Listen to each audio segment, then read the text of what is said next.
Tangam, conocida en español como Tesoro, es el tercer corto de la película tamil Paava Kadaigal, dirigida por Sudha Kongara. Aquí se trata el mismo tema del honor de hijos que se casan sin aprobación de los padres, adicional el sufrimiento de un chico que pertenece al tercer género, esto en un distrito cualquiera de India.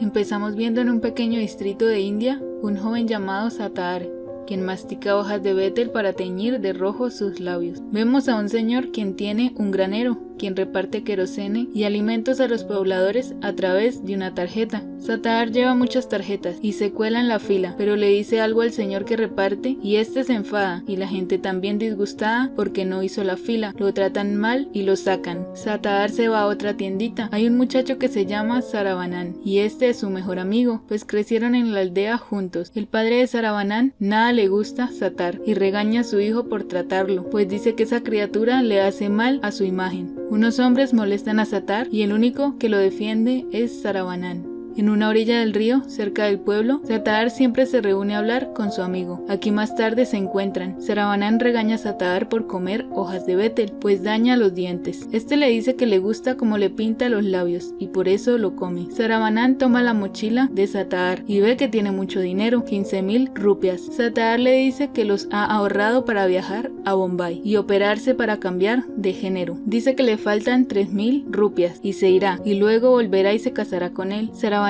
dice que no diga tonterías, que lo quiere como su hermano. Luego le da una nota y le dice que se la lleve a su hermana, pues quiere saber si él le gusta a ella también para casarse. Satar se siente muy mal, pero toma el papel de mala gana y se va llorando. En la noche mientras duermen, el padre de Satar lo ve durmiendo con sus hermanas y lo regaña, pues dice que es hombre y tiene que dormir afuera, y lo va a golpear, pero la madre interfiere y dice que por favor lo deje. Satar le pregunta a su hermana qué piensa de Saravanan. Ella le dice que le gusta y que es estudiado, pero al final Satar decide no darle la nota a su hermana. Al día siguiente Saravanan le pregunta a Satar qué dijo su hermana y este le miente, le dice que dijo que no le interesaba, por lo que Saravanan se siente tan mal que llora, pues dice que es con ella que siempre ha querido casarse y pensó que quizás ella también, y se va. Satar se siente muy mal de ver así a su mejor amigo por culpa de su mentira. Luego de llorar en su cama decide arreglar un encuentro secreto entre su amigo y su hermana, por lo que la lleva al cine donde está Saravanan. Aquí ellos se acercan y día a día se reúnen con ayuda de Satar, pues las mujeres no pueden andar solas con hombres que no sean de su familia, y menos si son solteras. Así pasan los días, hasta que un día, en el cine, los descubre el tío de Saravanan, el señor del granero. Así el padre de Satar le da una paliza a su hija, pero esta logra huir. Satar la encuentra sola muy golpeada y llorando, y le dice que no se preocupe, que la ayudará. El padre de Saravanan busca a su hijo para quitarle la vida, y el padre de la chica le da permiso de acabar con su hija también, por sinvergüenzas y deshonrar a la familia. Satar les dice a los chicos que se vayan y toman un taxi. Saravanan le dice a su amigo que vaya con ellos, pero este se niega, les dice que sean felices y vayan muy lejos. Saravanan le da a Satar un labial rojo y le dice que no coma más hojas de betel y se despiden. En el camino la joven le da un paquete pequeño a Saravanan y ve que es el dinero que Satar tenía ahorrado para la cirugía, por lo que dice que vayan y se lo devuelvan, pero el taxista se niega, ya que sabe que buscarán una muerte segura.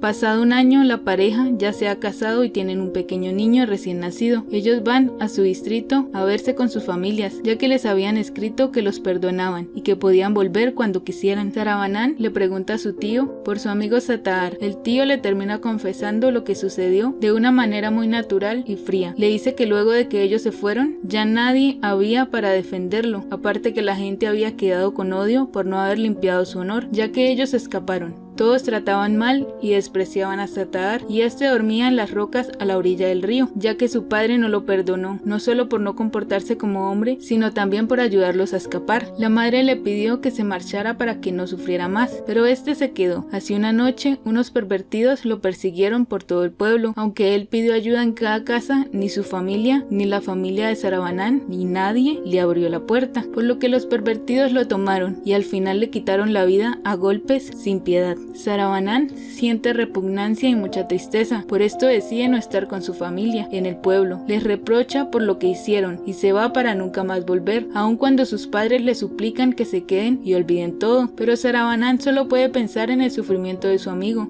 Saravanán, antes de irse, pasa por la orilla del río y encuentra la mochila de Satar con una foto de ellos dos cuando eran niños y también el labial que él les regaló antes de irse. También ve en una roca un grabado que dice mi tesoro, que era como Satar llamaba a su amigo. Este corto de malas historias, muy triste también. Vemos que Satar pensó que amaba a su amigo de manera romántica, pero era el amor de agradecimiento y hermandad hacia la única persona que lo respetaba y quería realmente, ya que nunca lo juzgó y por el contrario lo defendía.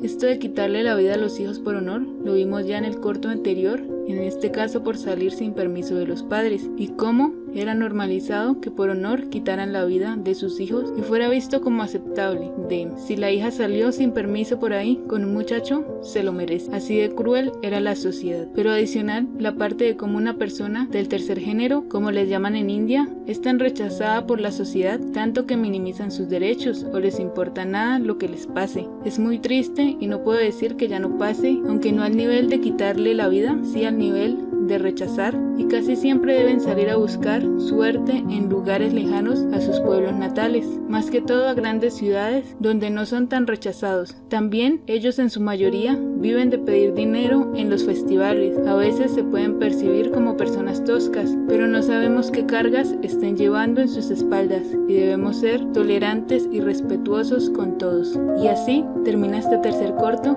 Espero que hayan disfrutado. Adiós.